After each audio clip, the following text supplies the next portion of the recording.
SCP second same BBA के छात्रों के लिए तुलसी के दोहे रखे हैं, जिसे लिखे हैं तुलसीदास। कवि परिचय। तुलसीदास भारतीय संत, कवि और राम भक्ति के महान प्रचारक थे। उन्हें श्री रामचरितमानस के रचयिता के रूप में जाना जाता है। तुलसीदास ने भारतीय संस्कृति, भक्ति और धार्मिक मूल्यों को अपने ग्रंथों के माध्यम से जन जन तक पहुंचाया। उनकी कृतियाँ भगवान राम की महिमा का गान करती है और राम भक्ति आंदोलन के महत्वपूर्ण आधार है। दोहे का सारांश। तुलसी देखी सुबीषु बोलहि, मूढ़ न चतुर नर, सुंदर के किही पेखु बचन सुधा सम आसन अहि। इसका सारांश है, तुलसीदास जी कहते हैं कि अच्छे वस्त्र और सुंदरता देखकर न केवल मूर्ख लोग बल्कि चतुर और समझदार लोग भी भ्रमित हो जाते हैं।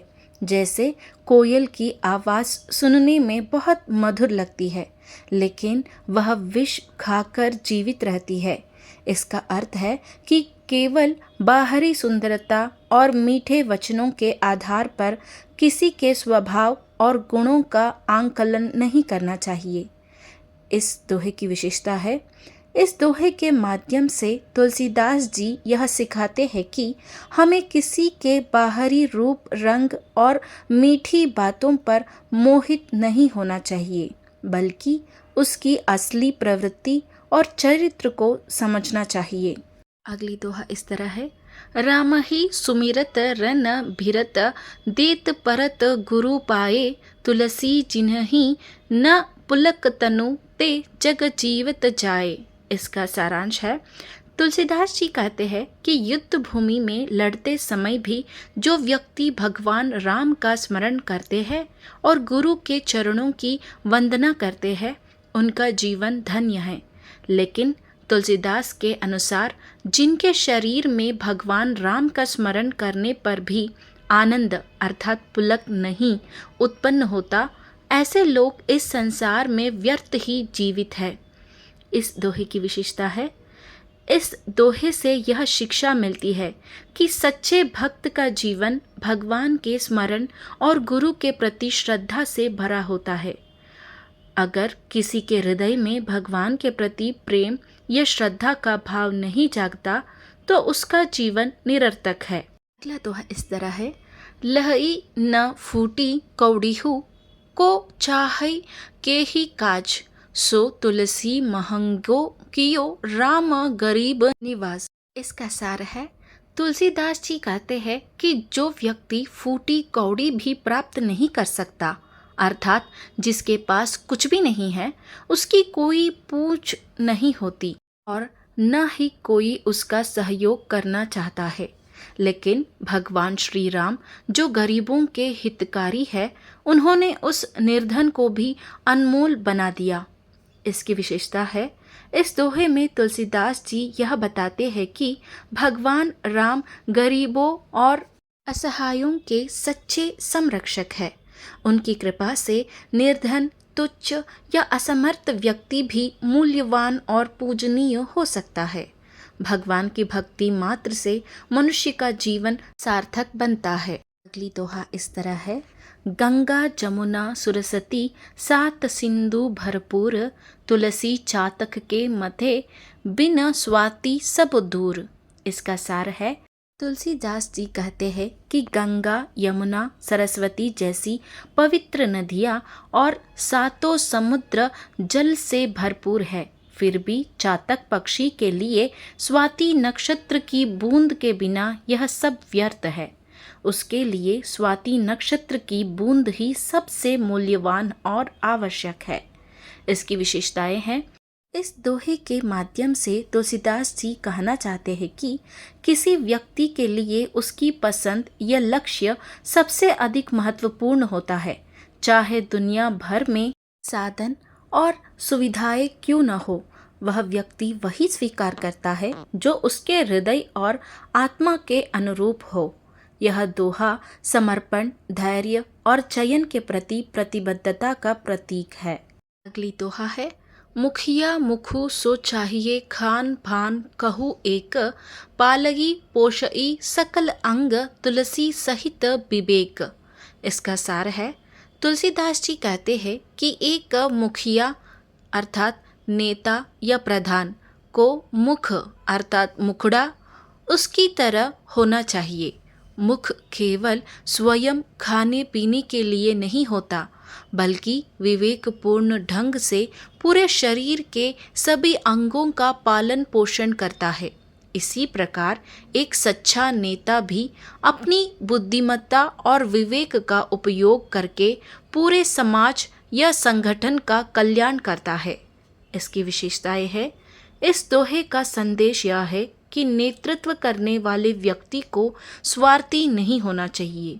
उसे अपने विवेक और निस्वार्थता के साथ सबका ध्यान रखना चाहिए ताकि समाज में संतुलन और विकास बना रहे। अगली दोहा है, राम नाम मनि दीप धरु जीह देहरी द्वार, तुलसी भीतर बहिरो जो चाहसी उजियार।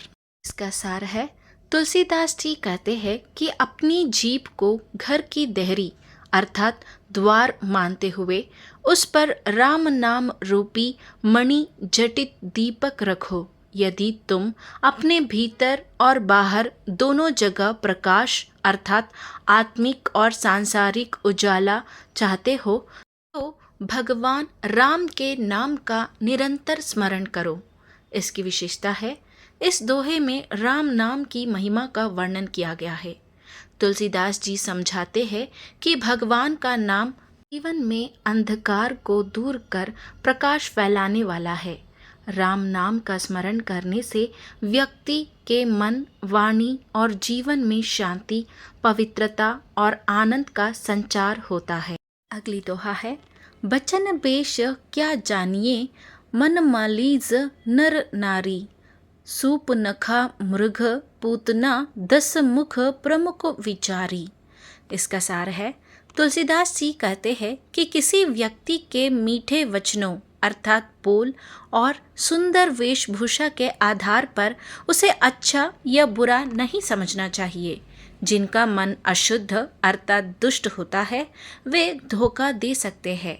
उदाहरण के लिए शूर्पणखा ने सुंदरी का रूप धारण किया, मारीच ने स्वर्ण मृग का रूप लिया, पूतना ने सुंदर नारी का वेश बनाया और रावण ने भी धर्मात्मा बनने का प्रयास किया, लेकिन ये सभी छल और कपट से भरे हुए थे।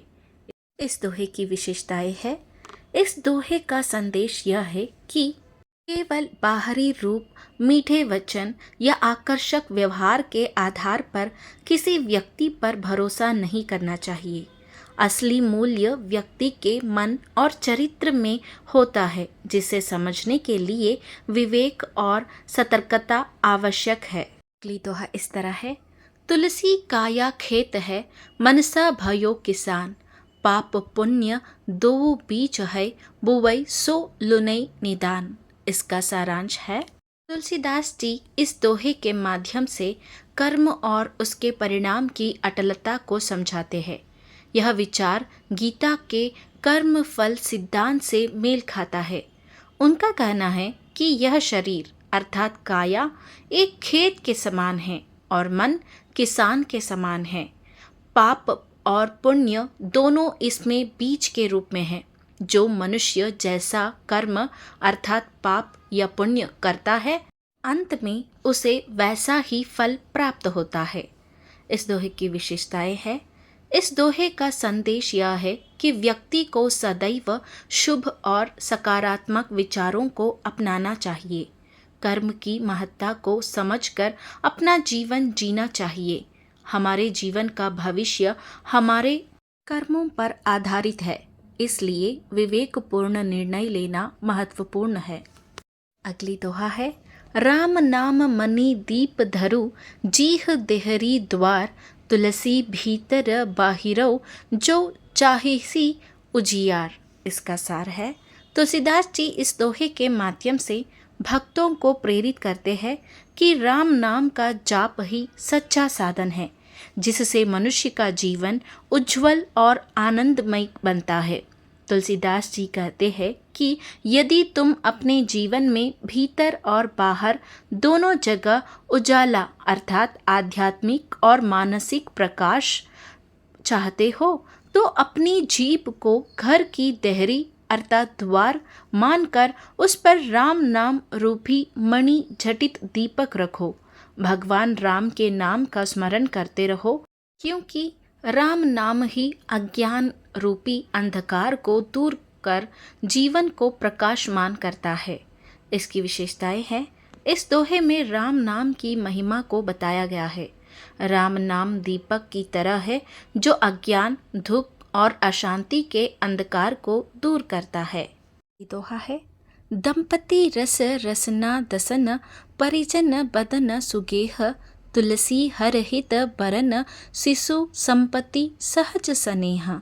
इसका सार है, तुलसीदास जी इस दोहे में कहते हैं कि पति पत्नी अर्थात दंपति का प्रेम रसना और दांत के संबंध जैसा होना चाहिए।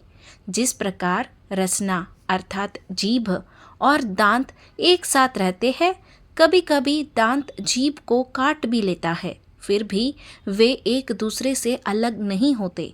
परिजनों का साथ मुख अर्थात चेहरे के समान होता है, जो पूरे शरीर को सुंदरता देता है। तुलसीदास जी आगे कहते हैं कि हरि अर्थात भगवान के लिए एक सच्चे और अच्छे बच्चे का होना सबसे बड़ी संपत्ति है। यह संपत्ति सहज प्रेम अर्थात प्राकृतिक स्नेह से प्राप्त होती है। इसकी विशेषताएं है, इस दोहे में तुलसीदास जी ने पारिवारिक जीवन में प्रेम, सहनशीलता और स्नेह को सबसे बड़ी संपत्ति बताया है। एक सच्चे और अच्छे गुणों वाले बच्चे को भगवान का आशीर्वाद समझा गया है। अगली दोहा इस तरह है, असन बसन सुत नारी सुख पापिहु के घर होड़ संत समागम राम धन तुलसी दुर्लभ दौड़। इसका सार है, तुलसीदास जी इस दोहे के माध्यम से यह समझाते हैं कि सांसारिक सुख अस्थायी है और इन्हें प्राप्त करना आसान है, लेकिन सच्चा सुख राम भक्ति और संत समागम में ही है। तुलसीदास जी कहते हैं कि भोजन, वस्त्र, संतान और स्त्री का सुख तो पापियों के घर में भी प्रचुर मात्रा में पाया जा सकता है, लेकिन संतों का संग अर्थात सत्संग और भगवान राम का नाम रूपी धन प्राप्त करना अत्यंत दुर्लभ है। यह सौभाग्य केवल पुण्यात्मा लोगों को ही मिलता है। इसकी विशेषताएं है, इस दोहे में तुलसीदास जी ने सांसारिक सुख और आध्यात्मिक सुख के अंतर को समझाया है। राम नाम रूपी धन को प्राप्त करना सहज नहीं है। इसके लिए श्रद्धा, भक्ति और सत्कर्मों की आवश्यकता होती है। यह बात समझाई गई है। अगली दोहा इस तरह है, तुलसी भलो सुसंगते पोच कुसंगति सोढ़ नाऊ किनरी तीर असी लोह बिलो कहू लोड। इसका सार है, तुलसीदास कहते हैं कि अच्छे लोगों की संगति अर्थात सुसंगति बहुत लाभकारी होती है, जबकि बुरे लोगों की संगति अर्थात कुसंगति को त्याग देना चाहिए। जैसे किन्नरी नामक लकड़ी का तीर भी घातक होता है, लेकिन लोहे की छड़ अर्थात लोड देखने में तो मजबूत और स्थिर लगती है, पर उसका कोई विशेष उपयोग नहीं होता। इसका अभिप्राय यह है कि भले ही कोई व्यक्ति साधारण दिखे जैसे लकड़ी का तीर, लेकिन उसकी संगति फलदायी और प्रभावशाली हो सकती है। वही बुरे स्वभाव वाले व्यक्ति की संगति अर्थात चाहे वह कितना भी आकर्षक या प्रभावशाली दिखे, जीवन को हानि पहुंचा सकती है। इसकी विशेषताएं है, इस दोहे में तुलसीदास जी का मानना है कि संगति का प्रभाव हमारे विचारों और कर्मों पर गहरा पड़ता है। तुलसीदास जी हमें यह सिखा रहे हैं कि जीवन में सुसंगति से लाभ उठाना चाहिए और कुसंगति से सदैव बचना चाहिए। यह था तुलसी के दोहों का सार सहित विशेषताएं।